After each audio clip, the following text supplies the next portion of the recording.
Welcome to Women in the Music Industry, the podcast that shines a spotlight on the remarkable women who are breaking barriers and making their mark in an industry that has long been dominated by men. I'm your host, Rob Wells, and I'm thrilled to have you join us on this empowering journey. Each episode of this podcast will be dedicated to exploring the inspiring stories, accomplishments, and struggles of the extraordinary women who have defied the odds and made waves in the music business.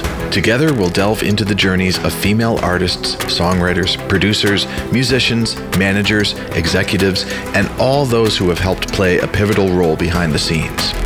We'll uncover the stories that deserve to be heard, as well as celebrate the triumphs, challenges, and unique perspectives that women bring to the music industry. Whether you're a fan of music, an aspiring artist, or simply curious about the inner workings of the music business, this podcast will offer a valuable perspective. Together, we'll celebrate the power of music and the strength of these inspiring women. So join us as we amplify their voices and together pave the way for a future where women in the music business are no longer the exception, but the rule.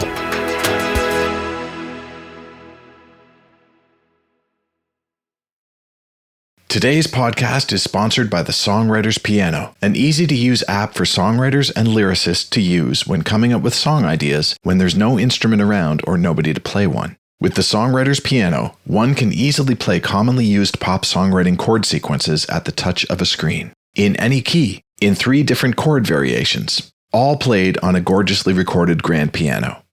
Download the Songwriter's Piano by Play Like Me apps today, found on both iOS and Android stores everywhere. Welcome, everyone, to another episode of Women in the Music Industry. I'm so happy that you are here. Today's going to be a great episode because we have the one and only Maria Christensen, my good friend that I've just met just this past month. But boy, oh boy, am I ever happy that we met. It's great. Let me give you a little bit of background on Maria. Maria began singing and writing songs at the age of 9 after receiving a guitar from a family member as a gift and has continued to do so ever since. Originally from Florida, by the way of Pittsburgh, Pennsylvania, her strong voice caught the ear of Grammy Award-winning producer Rick Wake, who produced such artists as Mariah Carey, Celine Dion, and Taylor Dayne, and she moved to New York to record with him. At that time, she co-wrote with some of the most successful songwriters in New York, honing her own skills as a songwriter, and began to play songs with many successful artists. This led to a publishing deal with Notation Music Publishing. Her songs have been recorded by artists including, I hope you're sitting down, Celine Dion, Just a Little Bit of Love, and Christmas Eve. Also NSYNC, a song called The Only Gift, and a little song by Jennifer Lopez, whom she co-wrote the worldwide #1 song, Waiting for Tonight. You may know that one. Later, moving to LA, Maria connected with the Disney Channel and placed songs with movies such as Lemonade Mouth, the songs She's So Gone and Breakthrough, as well as theme songs for the hit shows Girl Meets World, Stuck in the Middle, and Coop and Cammie Ask the World. She has spent some time working in Holland and wrote 5 songs for Dennis Van Arsen, winner of The Voice 2018, whose first album went certified gold in the Netherlands. She has also written for Cloud9 artists Deborah Parler and Savine. Currently residing in Nashville, Tennessee, she is also artist developing her own acts, such as Daisy Dukes, the first pop country girl power group, and Tyler, who is a pop punk singer. Holy smokes, Maria Christensen, we are not worthy to have you here on this podcast. Oh, Rob. Oh, stop it now. So happy you're here. You're awesome. You were just amazing to hang out with at the songwriting retreat that we just did in Ireland. And we didn't know each other at the beginning, but I feel like we sure knew each other by the end. And you have blown me away with how kind, how gracious you are, how talented, how knowledgeable. And I just think we're so lucky to have you here today. I thank you so much. Right back at you, huh? It was an amazing experience, and I'm so glad I met you. I'm so glad I met you. You were a man of the people. You too. Well, not a man, but you're a woman of the people for sure. It's great seeing how you connected with everyone, and just people would come to you with all of their different songs and their songwriting style, and you were just able to just completely fit right into every single song and have the most amazing ideas and concepts in which you could just, turn their song from being a good song to a great song right away. And I was just absolutely blown away by that. Oh, you too. Let me ask you, where in the world are you? Are you in Nashville right now? So right now I'm in Amsterdam. Okay. I'm ending this whole long trip I did to Europe to work with artists to do the Irish camp that we did. I did a Eurovision camp in Belgium. I worked with a Scottish artist named Callum Beatty, who's kind of blowing up in that part of the world, and to work with several other producers here in Europe. It's something that I like to do every summer, just come and see what's going on here. It's not a bad place to go every summer. No, it's really nice, except for I learned that Ireland and Scotland are so cold in August and July and August. And I'm like, what? I know. I guess I'm kind of used to it because, growing up in Canada, we have 2 months of nice weather and then it goes right back to the cold that we're so used to. And I don't know why anybody has a pool up here, because really it can only open for a couple of months, and unless you have it heated, it's very cold during those 2 months. That's it. So Ireland and Scotland, I definitely felt at home with 18 degrees Celsius max weather. And but I know you grew up in Florida, right? Pretty much. So you're used to Pittsburgh and Florida. Yeah. Can you take me back to Pittsburgh and Florida days and just sort of? When I was growing up in Pittsburgh, I pretty much knew 7 years old, I wanted to be a singer. 9 years old, I received it. Well, my brother got a guitar and I wasn't allowed to touch it. So I would always sneak into his room and play it. And I didn't know what I was doing, but I didn't know anybody else's songs. So I started writing my own songs. It was very strange. Like as if, this is just something I do, And so finally they gave me the guitar and I took some lessons and, for, writing little girl songs like doodling in your notebook. But funny enough, my next door neighbor, she was much older than me and we would write songs together. It was just weird, like as if this is what we do, I can't explain it. Do you remember what guitar that was? Do you remember the name brand or anything? No, it was a busted up little tiny guitar. Was it called an Echo? I don't know. I don't know. But then my dad brought me a real guitar and I was kind of off and running. Guitar is so cool because you can do so much on there. It's just, even if you just play one string, that's your bass. If you learn chords, then you've got that.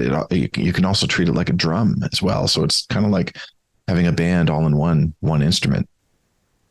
It's so weird because throughout my career, I felt different ways about playing the guitar. Like when I first learned, I loved it.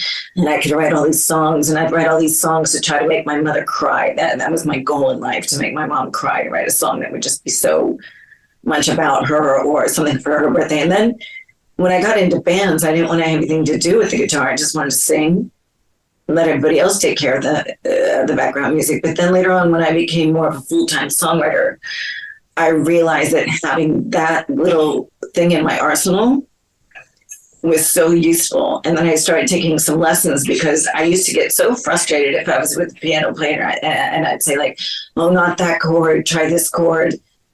And finally, I'm like, to take some matters into my own hands and have a little bit of control over what's going on in my mind when I am singing a melody, to be able to pick up a guitar and say, try this chord. It became like, thank God I had that in my arsenal. Yeah. And also, I've grown up playing the piano. That's been my instrument. Try lifting a piano and carrying it around with you wherever you go.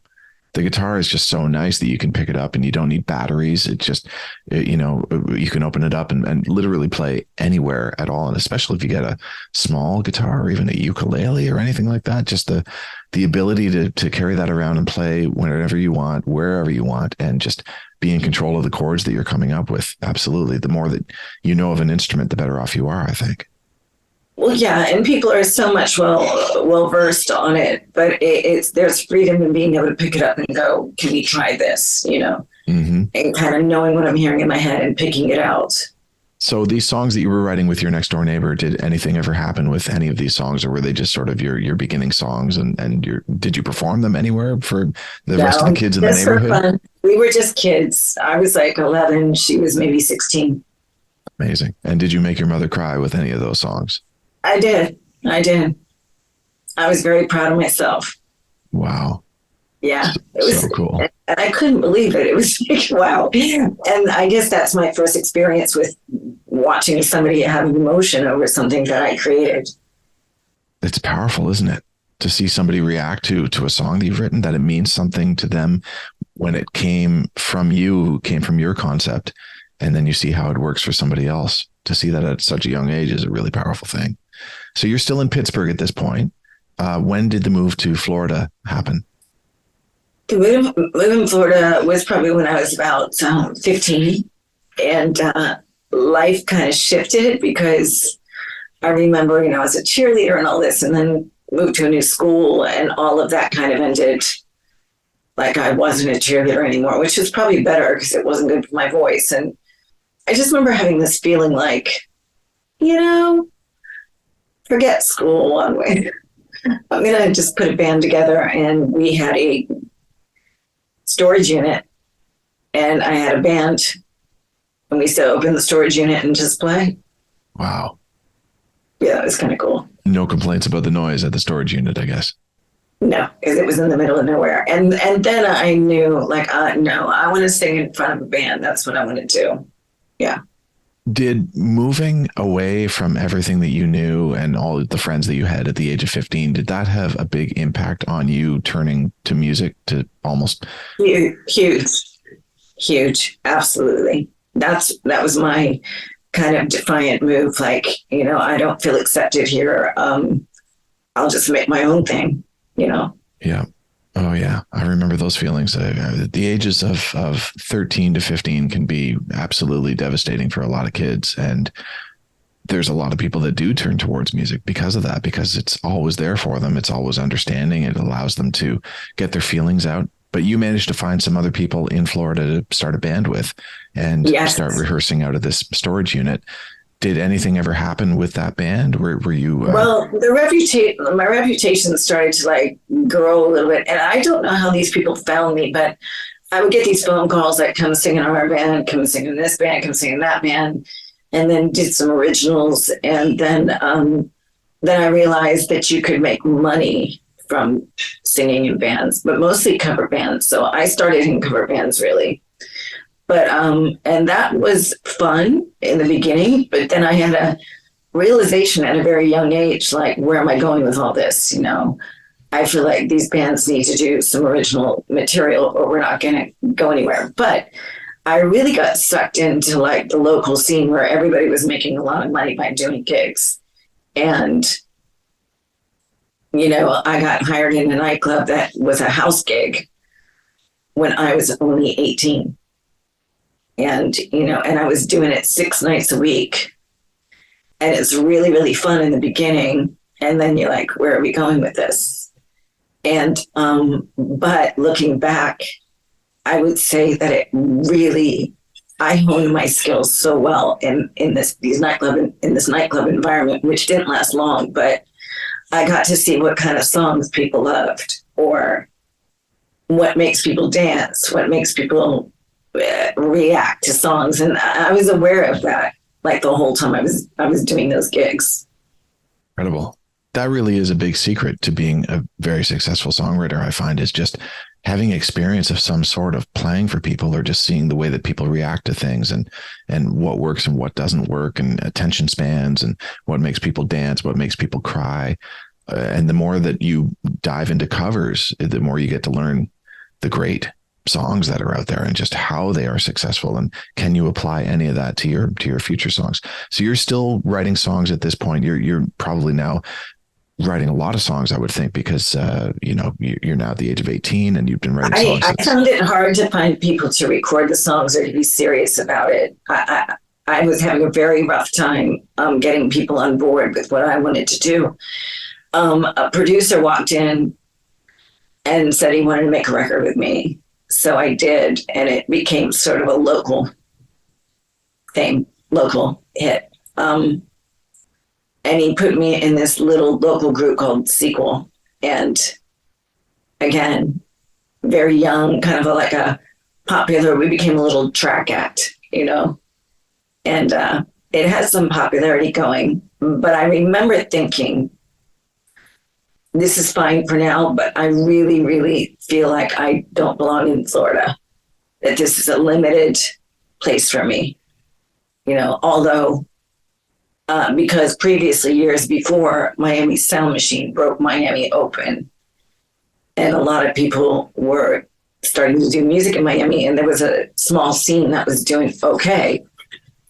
But I was like, okay, I need to go past this. I need to go further, because I really had a desire to write music for me, to write music for the group. But it just felt like there was a ceiling, you know what I mean, in Florida.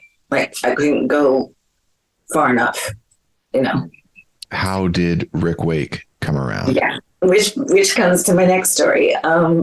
Well, Rick Wake had produced Mariah Carey and Taylor Dane at the time, and a lot of the girls that were singing this dance music back in the day had these really tiny little voices, and I had a very big voice, and I was like, I remember actually thinking, I need to meet that guy, right?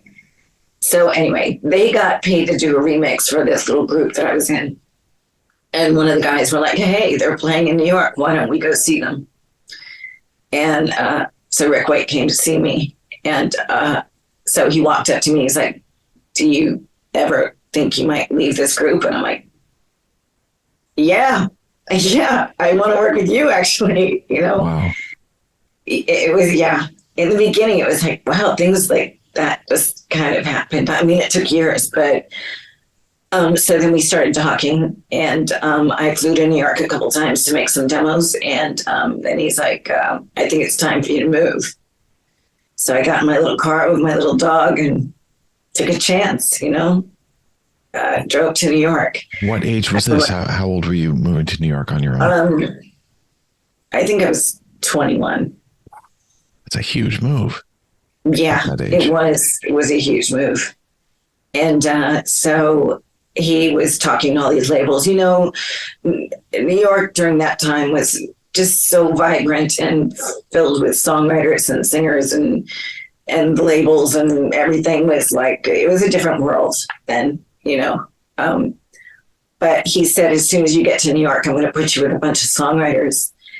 And he did. And that was a dream come true, to be with people who were serious about their craft, serious about like keeping their sessions with you. And I learned so much from those people. It is a massive eye opener, isn't it? When that happens, just when you go up that next level where people actually take it seriously, and it's a job. But it's a job that people love, and they really want success. They want to pay their bills with the songs that they're writing, and to be in that and to see the way that everybody is so dedicated and their work ethic is just so strong. And then the songs that they're creating are just incredible. How fantastic. Anybody that I would know at all, any of the songwriters that you worked with at that point? Kelly Pagan. Yeah. Amazing. Barney Roman. Mm-hmm. Jeff Renzel. Yeah.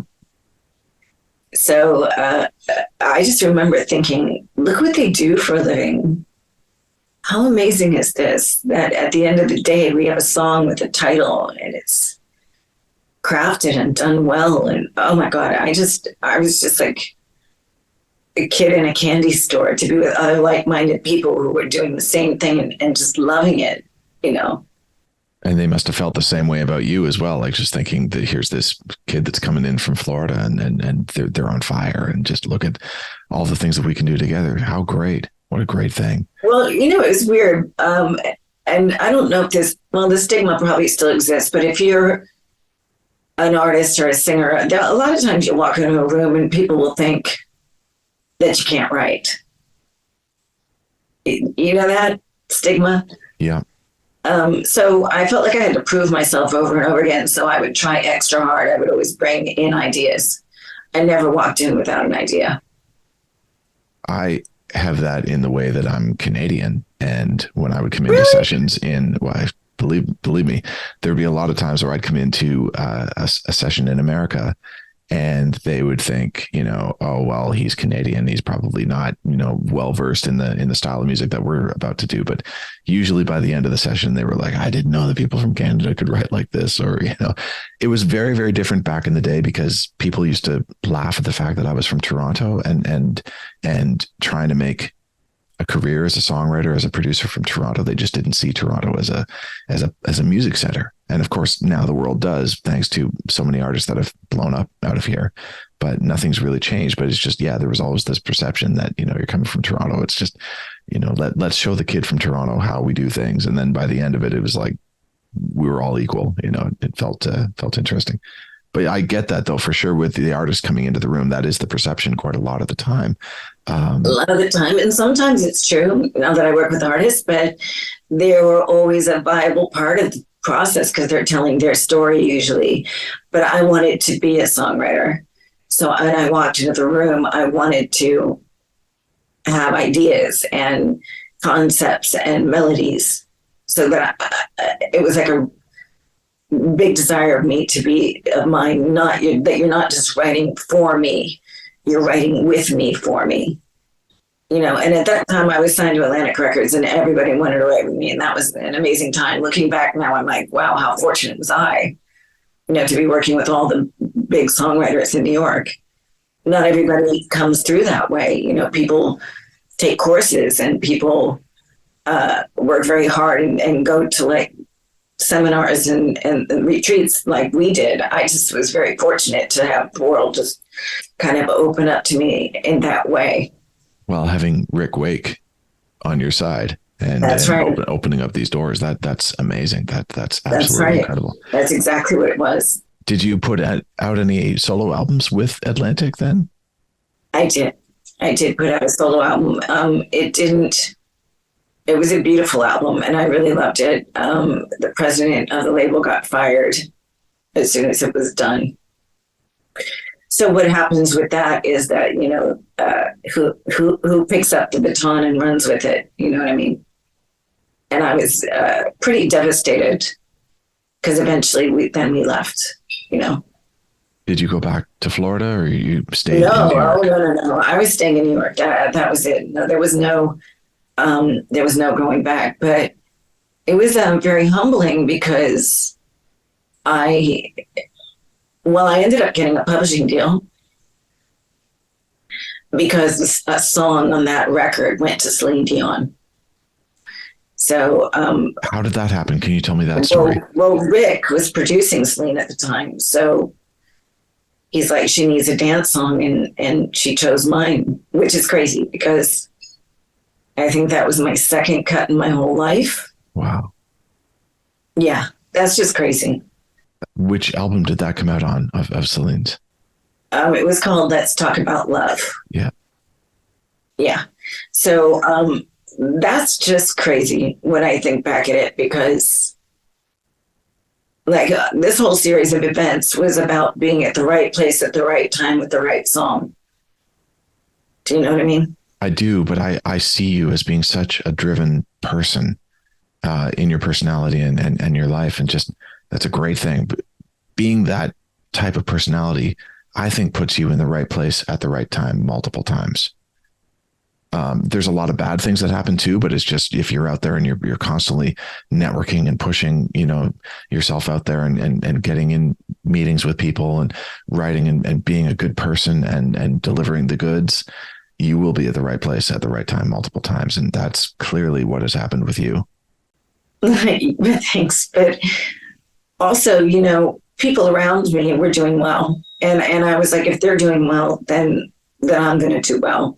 Sometimes it's the company you keep or the people you surround yourself with. And I was with this publishing company that, they didn't give me a lot of money at first. I remember sitting down and saying, I really want a publishing deal, and then shortly after I got that cut, and it was a really, really big deal. But I was a little bit too young and naive to know that I probably should have gotten some more money advance-wise, but it put me on the map as a serious songwriter for sure. Did your world change immediately after getting a publishing deal? Were you now getting in the room with lots of artists or lots of other bigger songwriters? Well, no, I mean, I was already with the biggest songwriters in New York. So it was just like we were in this bubble, and, I think looking back, I could have taken more advantage of it, or pushed harder, but I'm not going to.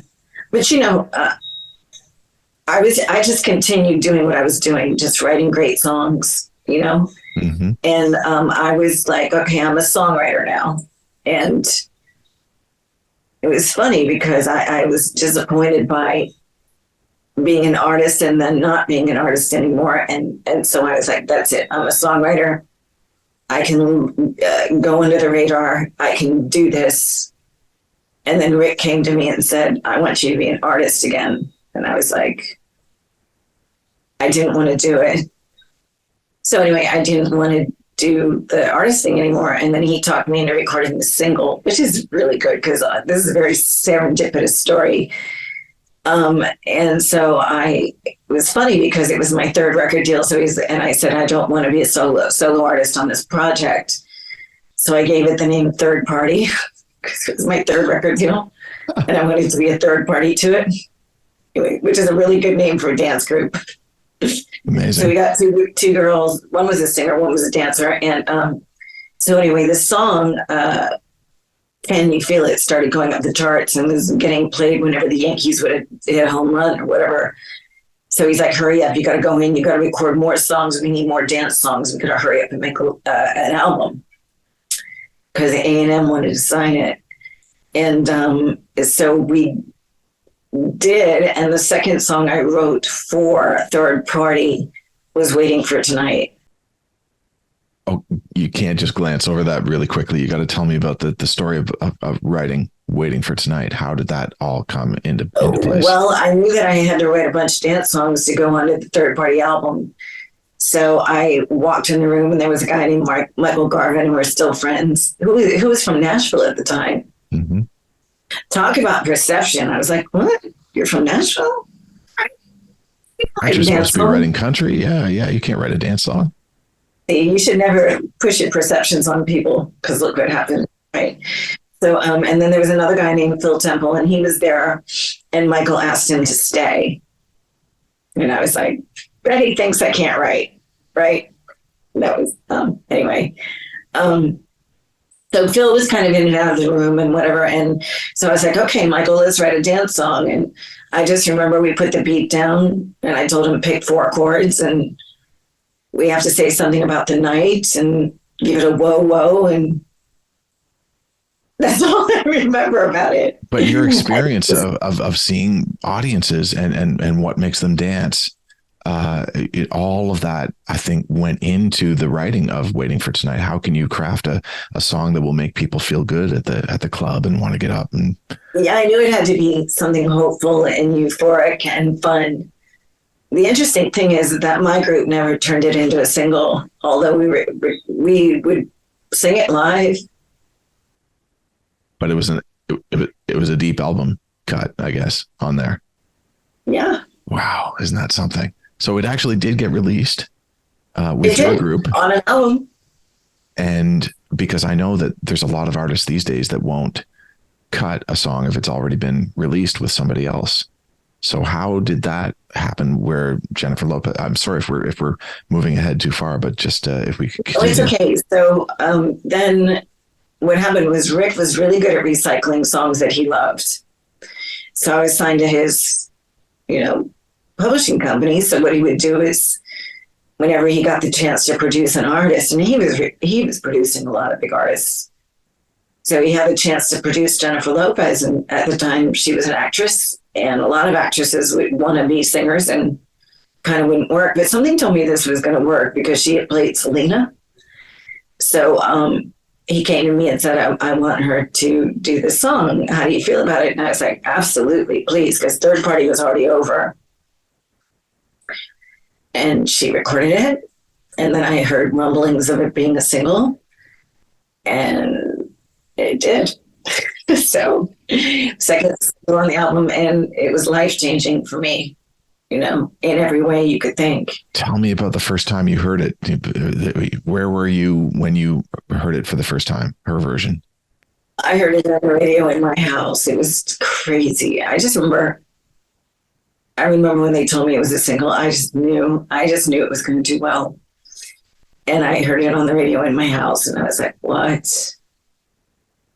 It's the most surreal feeling. I mean, to this day, it's like what people say about it, like it makes them happy, or they remember a happy time in their lives, or gay pride. That's always when I get a million like videos from my friends, like they're playing your song. So for it to have a life all these years later is pretty crazy.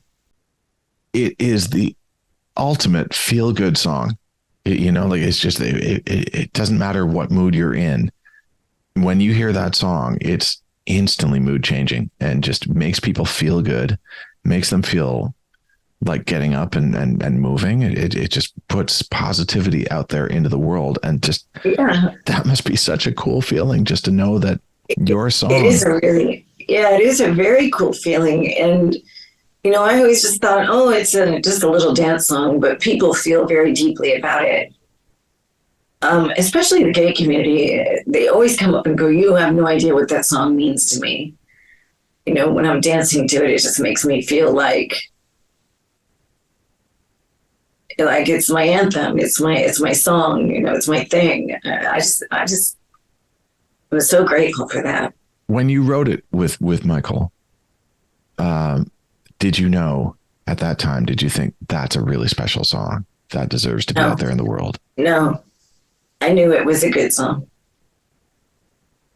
I didn't tell the part where Phil Temple was just kind of like not into it at all. Oh, let's hear that. Yeah, he wasn't really into it. So, and he didn't show up to really finish it or to demo it. So I just said to him, can we do a different split on it? Because I know you're not, and I said, how's 40, 40, 20? And he said, okay, no qualms. And, but now I realize how good that little move was. Seriously, do you speak to Phil these days? No, I really haven't seen him since that day. I don't think. Wow. No, although me and Michael are really good friends, and he just moved to Holland, to Leeuwarden, which is way outside of Amsterdam, maybe 3 hours on a train. But we see each other now and then.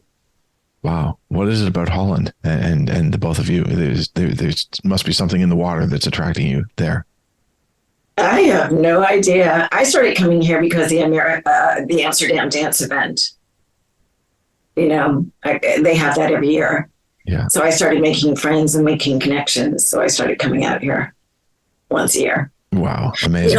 The business is in such a way that you go wherever you feel like you're making connections. Mm-hmm. And honestly, it really doesn't matter where you are these days. You can be writing on the surface of Mars if you want. You could be coming up with songs, and it really doesn't matter. A good song will always find a home, I argue. It's pretty much true, although connecting with people in my industry is so nice. Yeah. Like when I was just writing with those guys in Scotland and we weren't on Zoom, it was really lovely. Yeah, absolutely. How much did your life change after Waiting for Tonight exploded? Well, it was the first time I ever really had any money. And so that was really amazing. And then we started getting a lot of calls from like Ricky Martin's camp and things like that. The only misfortune of that situation was 2001. And that's when the record industry was going through a lot of changes. And the company I was with was starting to sort of dissipate because everything changed then. And we were all trying to find our way. And then there was it was just a really hard time. Everybody was shifting and changing and figuring things out. And it was the best time to have a hit because it was before streaming, right before it. And the worst time to have a hit because everything was just kind of... 2001 was right around the time of Napster's peak, wasn't not like everyone started to download illegally.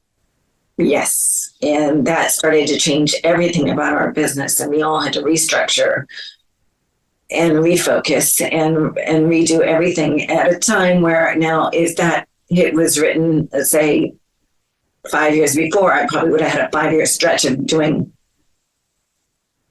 it would have been different. I think a little different.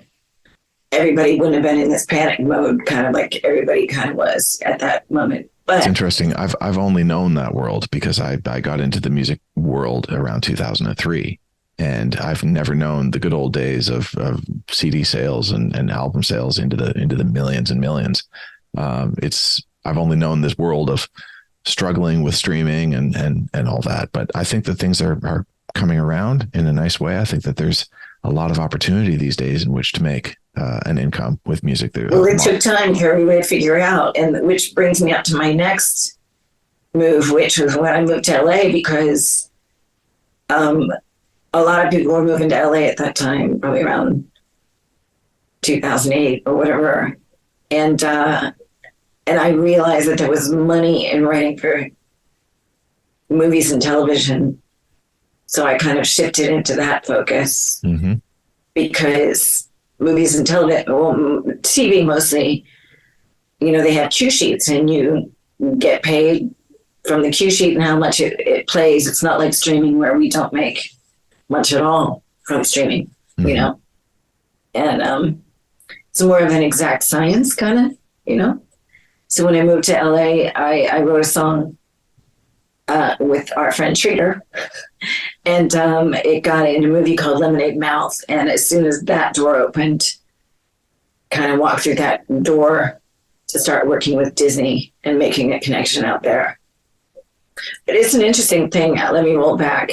Because what happens to a lot of people, when I wrote that hit song, I wanted to do a dream project of my own, and I did. And I spent my own money doing it. And I think that happens to a lot of people who were artists and become songwriters, and then they want to do their own project.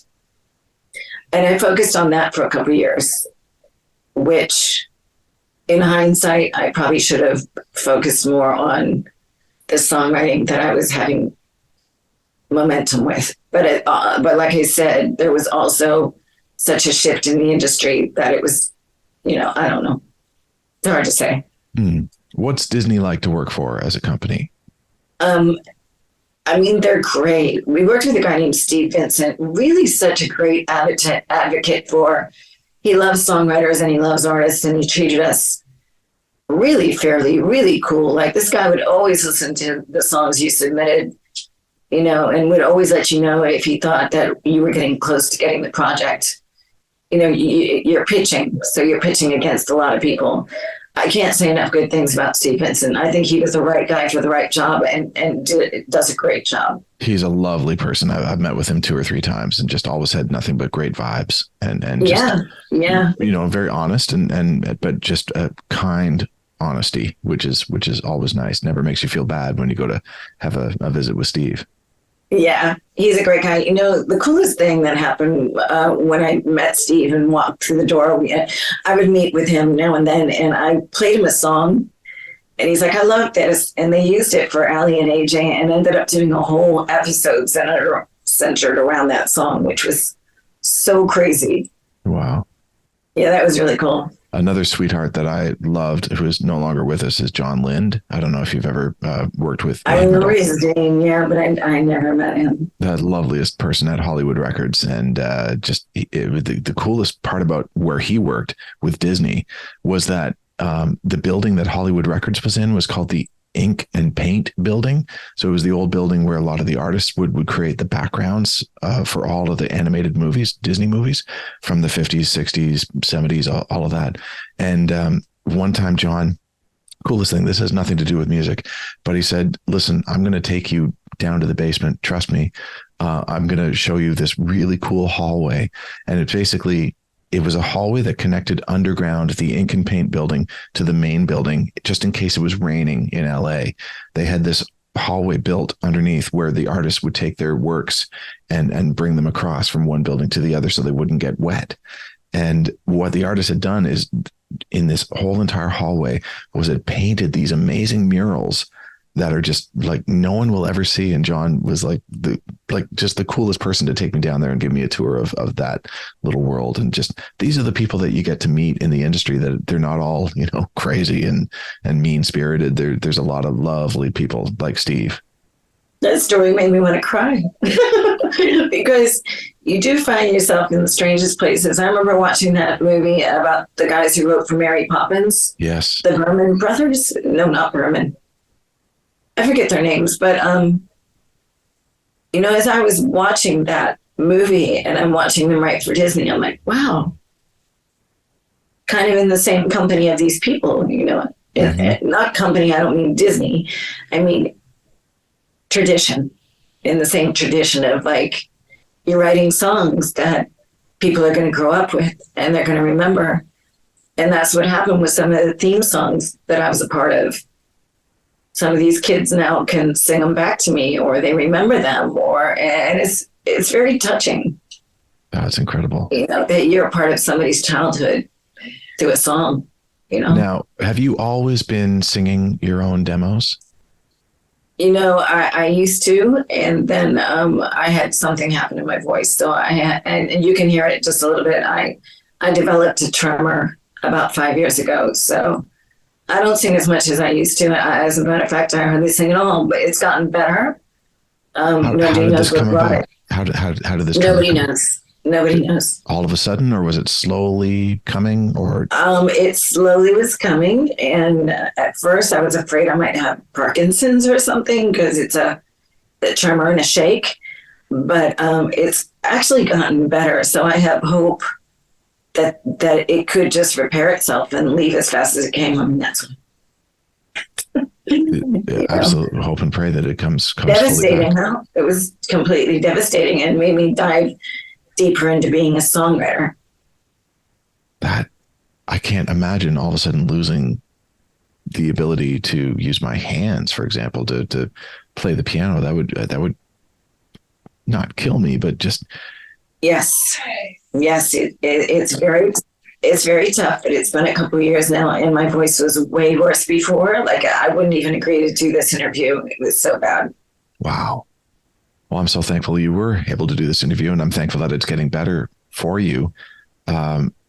Is there any outlook to how long it will take to come fully back? Or nobody knows, but at this point, I can sing a little more, and it's getting a little better. So I don't know. There's no cure for a tremor, really, and whatever cure there was, I was doing it.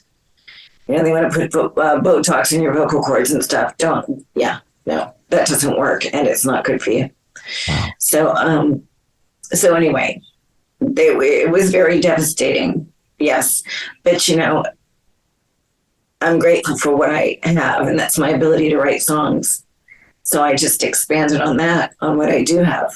And with Disney, you've done so much with Disney. There's been theme songs. There's been songs within the shows themselves. Yeah. What's that like to get a theme song with Disney? I mean, that everybody knows that around the world that Disney is so hugely popular. It's incredible. And I, you turn on the TV, you hear your songs, and it's an amazing feeling. And I'm just so grateful that happened for me, and the last thing I did was a Disney Junior pitch, and we won the pitch, and then they're like, oh, do a Halloween version, do a Christmas version. Christmas version. That's another project altogether. Yeah, that's great. So anyway, so that was cool too. I mean, look, every single thing that comes, every single artist, every single theme song or whatever, I get excited about because it's hard. This business is hard, and you're up against so many people. And it doesn't go past me that I'm really fortunate to have had the things I've had. Well, I think it's one thing to meet another songwriter that you really vibe with. That's huge. And then to write a song that at the end of the day, you're looking at each other thinking, my God, what have we done? This is great. And then to go even one step further and have somebody else say, wow, I really like this song. And wow, I would love to have this artist cut this song. I mean, those are all the different things that happen that are exciting. And then for them to say it's going on the album now for sure, and then for them to say it's going to be a single, and then for them to say it's going to be first single, and then it's going to be going on their greatest hits record, and it's going to be performed everywhere. Like, just there's not one corner of the world that doesn't know Waiting for Tonight. Everybody knows that song, and I'm sure there's been multiple covers of that as well. So many. Performed at the Super Bowl as well, I'm sure. Yeah, it was. That's my two worlds coming together. I'm a big football fan from Pittsburgh, the Steelers. So when I watched, I cried, when I saw that. It's amazing what a song can do, and where a song will go. And the total blessing of my life, that song. I was just in Scotland, and I was watching an artist that I worked with named Callum Beatty, and he sang this one song, and it was the biggest gig he had done, and a song we wrote in my living room, and everybody was singing along. So every time any of that happens, I'm just blown away and grateful that something that started so small can reach so many people. And for me, I love when you write something that's so deeply personal to you, and it ends up being a single for someone, and then they sing that song in front of thousands of people, and you hear all the people in the audience singing that song back, but they've all got their own reason. Isn't it? They've all got their own reason, their own interpretation of it. Yeah, you know what that feels like, and you're like, I was sitting in a room writing this song, and suddenly everybody's singing it, and it means something to people. It's truly an amazing experience, Listen, you are such a lyrical genius. Like, I know we were sitting beside each other multiple times during that week in Ireland, and I was sort of covering the musical end of things, and you were covering the lyrical side of things. And Sridhar, who was also there, Sridhar Solanki, who is a great songwriter who we've mentioned already on this podcast, but he was sort of there to cover both ends. I think he's great on the musical and the lyrical side. But I was just absolutely amazed at how fast your mind works, how you're able to just listen to a lyric one time. You didn't need to hear it multiple times. You didn't even need to look at the lyric sheet. You just heard it one time, and you were able to remember everything from each student that was there. You remembered their entire verse. You remembered their entire chorus. And then you were able to completely flip them around and say, what if instead of that line, it was this line? And what if that line became this? And everything that you said, there was not one moment where I was like, not sure if that will work. Every moment was like, what? How is this possible? Like, just how do you get that, Maria? Like, just your mind is just so fast, and so you're just so gifted at coming up with the right thing every single time. Where does that come from? Thank you. I don't know. I see a song as a movie. It's interesting because Sridhar and I were talking, and he was saying lyrics don't kind of grab them as much. But for me, they do. If something sings wrong or sounds like it's taking me out of the movie, and I'm suddenly like, what is that now? That's not making any sense to me, and now I'm not in your movie anymore. I'm like outside of it going, I'm not feeling that. So to me, it's like the dialogue of a movie. If it suddenly takes a wrong turn and suddenly you're not with the characters anymore, that's kind of how it feels to me. Like you're telling a story. It should sing well, and it shouldn't take you out of the moment. You know what I mean? Like if song's going along and then you hear something that's like, oh, that was kind of weird, and you're not feeling it anymore. Absolutely. That's the best way. For me, it's I'm always thinking musically, just thinking about the moves that they're making and what would I do next. That's true too. Yeah, for me, it's more melody and lyrics than the way that lyrics sing.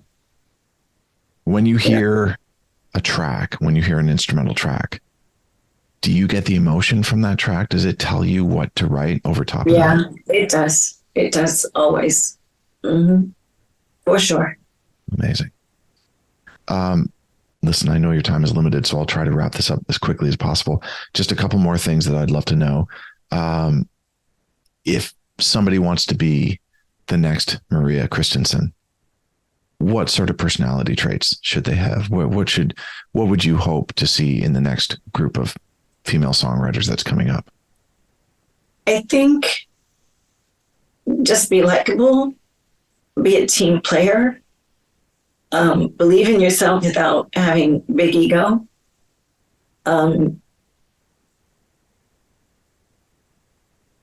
I think making friends, finding groups of people that you enjoy hanging out with, that you like creating with too, being easy to get along with. I think all those things really, really matter. And creating your own community of people who respect your work. It's interesting because I think in the beginning I was not always respected. I was treated as, oh, you just sing and don't worry about the writing. But I found a group of people that didn't treat me like that. So it's interesting because there will be people that take you seriously and people that don't. Don't worry about the ones that don't. Just gravitate to the ones that do. Were there any pitfalls with you in your career? Anything that you could say that would help somebody avoid certain things that you went through?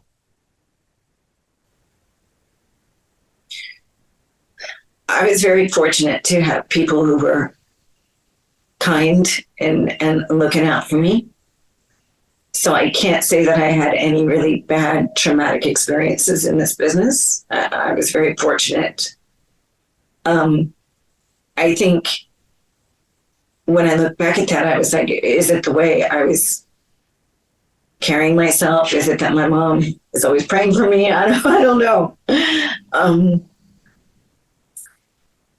So I never had any sort of really bad traumatic pitfalls. Thank God. Yeah. It's interesting because most of the guys I worked with were respectful and kind people. And I know there's a lot of stories out there that are not the same. But I worked in a good company where everybody knew each other and where the guys were very cool. Amazing. I'm not saying that every single one of them respected me as a songwriter, but that's their prerogative. But the ones that did are the ones I worked with. Well, I'm sure they respect you now. I mean, there is no question. There's no question. Your talent level is just off the charts. It's ridiculous. And I love that you're developing artists. Right back at you. I just want to tell you, I feel the same way about you. You're very kind. Yes, thank you. The things I saw you do that week and the way your sensibility was just mind-blowing to me. You're that's gifted too. That's gifted. I think you and I remember what it's like to be getting started and not knowing how to get from point A to point B. And I can definitely count all sorts of teachers or mentors that helped me along the way, that they said something that opened up my eyes to a different way of thinking that really helped propel me into where I am today. And to be able to give back like that, to be able to help someone where you don't have an agenda other than just helping somebody out and really hoping for the absolute best for everybody in this planet. That's really, I think, the way that we're going to propel ourselves as a species is by helping each other out. Yeah, with every single song, I wanted it to be the best it could be. And I know you felt the same way. And I mean, not everybody feels that way, and that's why meeting people like you that have a big heart for the others that are coming up, it's a very special thing. And then you took it even further and took them swimming in the ocean in the morning, the freezing cold Irish Ocean. Have a good time with that. I wasn't getting over that. You came with me for a couple of walks, so that was good. But convincing you to go into the ocean, that was a whole other feat that we just couldn't. I'm from Florida. We don't go in cold water. The coolest part about that is that we went into the water, and then there were these 3 seals that were just watching us from a distance. I know. Just crazy. And a lot of seagulls, which we know for sure.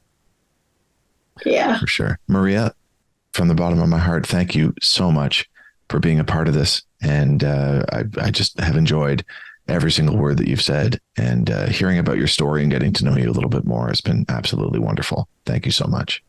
Thank you. I look forward to seeing you again in Nashville. Yeah, it'll happen soon. That'll be fun. Yeah. All right. Okay. All the best to you. Thank you so much. I appreciate you asking me to do this. I appreciate you saying yes. You're a very busy, in-demand person in this world, and for you to carve out an hour and change for us has been absolutely fantastic. Thank you so much. So easy. Okay. All right. Bye. Bye-bye. Stay tuned for the next episode of Women in the Music Industry, coming soon. Let's embark on this incredible journey together, celebrating the women who are reshaping the music business one note at a time. If you enjoyed hearing this podcast, please take a moment and give it a like, a rating, or a follow. Your support helps immensely. We'll see you next time.